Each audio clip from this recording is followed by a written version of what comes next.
দেশের সব বিশ্ববিদ্যালয় বন্ধ ঘোষণা, শিক্ষার্থীদের হল ছাড়া নির্দেশ ইউজিসির। বন্ধ স্কুল কলেজও, কালকের এইচএসসি পরীক্ষা স্থগিত। রাজধানী সহ দেশের বিভিন্ন জায়গায় কোটা সংস্কারে আন্দোলনরত শিক্ষার্থীদের কর্মসূচিতে হামলা, সংঘর্ষ। ঢাকা, চট্টগ্রাম ও রংপুরে 6 জন নিহত। পবিত্র আশুরা মুসলিম উম্মার জন্য শোকাবহ দিন, বিভিন্ন দেশে যথাযথ মর্যাদায় পালন করা হচ্ছে।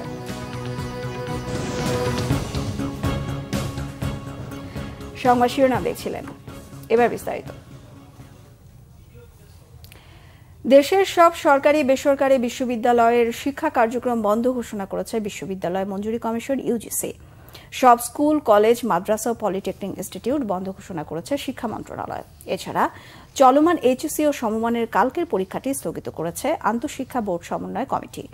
মঙ্গলবার রাতে শিক্ষা মন্ত্রণালয়ের এক বিজ্ঞপ্তিতে বলা হয়েছে, বিদ্যালয় ও কলেজগামী শিক্ষার্থীদের নিরাপত্তার বিষয়টি বিবেচনায় নিয়ে শিক্ষা মন্ত্রণালয়ের আওতাধীন মাধ্যমিক, স্কুল ও উচ্চ মাধ্যমিক কলেজ পর্যায়ের সব শিক্ষা প্রতিষ্ঠান, মাদ্রাসা ও পলিটেকনিক ইনস্টিটিউটের শ্রেণী কার্যক্রম পরবর্তী নির্দেশনা না দেওয়া পর্যন্ত বন্ধ থাকবে।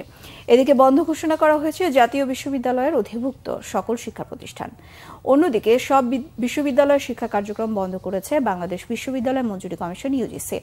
মঙ্গলবার রাতে ইউজিসির পক্ষ থেকে এক বিজ্ঞপ্তিতে জানানো হয়, চলমান পরিস্থিতিতে শিক্ষার্থীদের নিরাপত্তার বিষয়টি মাথায় রেখে দেশের সব পাবলিক ও বেসরকারি বিশ্ববিদ্যালয় এবং বিশ্ববিদ্যালয় অধিভুক্ত মেডিকেল, টেক্সটাইল, ইঞ্জিনিয়ারিং ও অন্যান্য কলেজ সহ সব কলেজের শিক্ষা কার্যক্রম পরবর্তী নির্দেশ না দেওয়া পর্যন্ত বন্ধ থাকবে। সেই সাথে আবাসিক হল ছাড়ার নির্দেশনাও দেওয়া হয়েছে।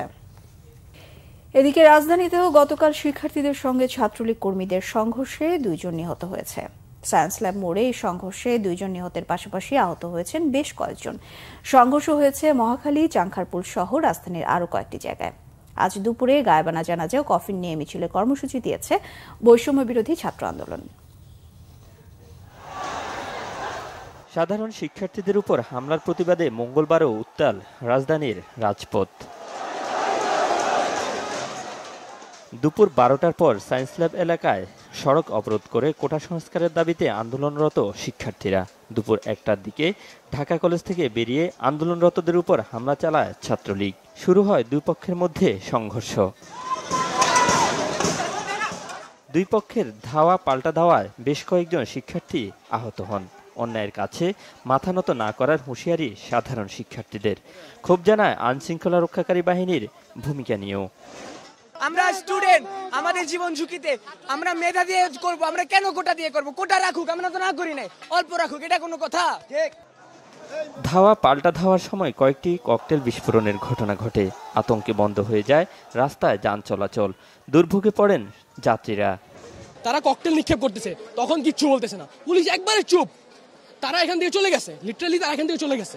তাইলে আমরা পুলিশের উপরে কিভাবে আস্থা রাখবো বলেন আপনারা? আমরা আমাদের বৈষম্য আন্দোলন চালিয়ে যাচ্ছি, শান্তিপূর্ণ আন্দোলন করে যাচ্ছি। তারা উস্কানি দিয়ে আমাদের সাথে নিজের ইচ্ছায় স্বইচ্ছা আমাদের সাথে গন্ডল লাগে। সড়কের মতো রাজধানীর মহাখালীতে রেললাইন অবরোধ করে কোটা সংস্কার আন্দোলনকারীরা। বিকেল 4:30টার দিকে পুলিশের সাথে সংঘর্ষ বাধে মহাখালীতে। এ সময় পুলিশ বক্সে ভাঙচুর ও আগুন দেয়া হয়, পুড়িয়ে দেয়া হয় 3টি মোটরসাইকেল। উত্তেজনা ছড়িয়ে পড়ে আশপাশের এলাকাতেও। দুপুর 12টা থেকে 4টা পর্যন্ত পুরো নীরব ছিল এই মহাখালী এরিয়া। হঠাৎ করে পুলিশ এসে আমাদের উপর আক্রমণ করে, টিয়ার শেল গ্যাস মারে, তারপর রাবার বুলেট মারে। শিক্ষার্থীদের সঙ্গে ছাত্রলীগ যুবলীগের সংঘর্ষের ঘটনা ঘটেছে চানখারপুলে। বিকেল 4টা থেকে সন্ধ্যা পর্যন্ত চলে এই সংঘর্ষ। এ সময় গুলিবিদ্ধ হন অন্তত 4 জন। আগুন দেয়া হয় 4টি মোটরসাইকেলে। আহতদের নেওয়া হয় ঢাকা মেডিকেল কলেজ হাসপাতালে। এদিকে বারবার রাজু ভাস্কর্যের সামনে যাওয়ার চেষ্টা করে ব্যর্থ হয়ে রাত 9টার দিকে হলে ফেরার ঘোষণা দেয় আন্দোলনরত শিক্ষার্থীরা। সবার সাথে সমন্বয় করে নতুন কর্মসূচি দেওয়ার কথাও জানান বৈষম্য বিরোধী ছাত্র আন্দোলনের এই সমন্বয়ক।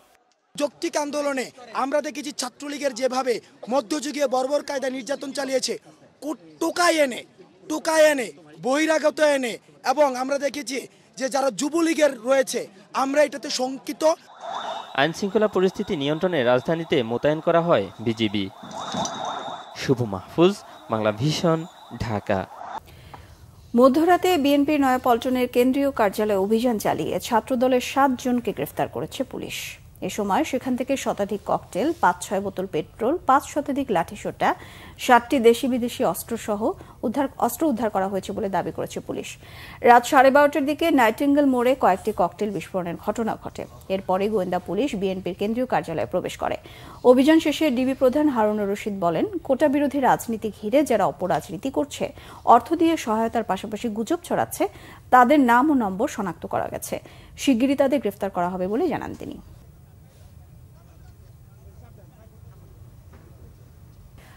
আজ 10 মুহররম, পবিত্র আশুরা। বিশ্বজুড়ে মুসলমানদের জন্য অত্যন্ত শোকাবহ একটি দিন।